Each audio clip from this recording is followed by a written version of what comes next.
Nakiwana NDIZI TV fans, asamare tangu Diana, aka Sabina. Nataka rero ndachamba kwani manyibuna mugenderete in the midst of whatever is happening in the world. It's very bad, but tuna trust Mungu akora Nyasaye weka nero ratukonye. Na ndemba ignoring ati mukore according to the government tukore. As much as it's general knowledge, they're just emphasizing because the situation might get worse, and we can also help the situation tukifuata tu vile government inatuambia. To avoid crowded places, kama uko kwa social gathering, move like 6 feet apart. Nende to isolate, we quarantine, and we sanitize ourselves.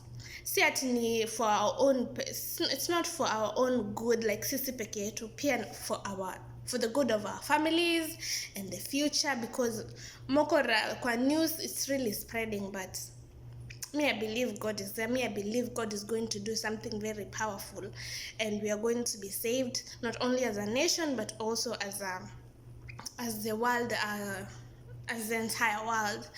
Nende asibadwa kumbulding ayinde wanyomeni miss. Even me, I'm missing you so much. And niko nonde state ya Florida, USA, nachite usoma. Kwa hivyo kama kuna fani yote mwenye yako USA, Florida, you can come say hi or just inbox me pale Facebook and I will get in touch with you. Yeah, so as much as it's a very dangerous situation, me I'm just hoping on my hope is on God. Na pia just put a smile on your face, don't stress. Smile, be happy, just pray, because it's really bad. It's bad. But God is everything. So be happy, be joyous, be faithful to God, and do what the government is telling you to do. It's bad, but whatever it is, it shall go, it shall pass. Na pia wale wenye wana na pia you should be just understanding, because NDIZI TV clips as is, it will be a bit hard to give the clips that you are expecting, because government ilishasema no, you need to like isolate and quarantine yourself. So government ilishasema hivyo, it's not like sasa people are supposed to be meeting and doing the shoots and all that. Just be understanding. Fans when you're gonna threaten wanataka kuenda, please just be understanding. This is a very sensitive situation and we need your support, guys. NDIZI TV needs your support. Please don't go and stay. You can rewatch any other clips. There are more clips coming, even if they're not like short on the period or during the period. Just watch NDIZI TV, support your people, and thank you for being our fans. We love you so much, and take care. Remember to isolate, quarantine, and also sanitize. Thank you so much.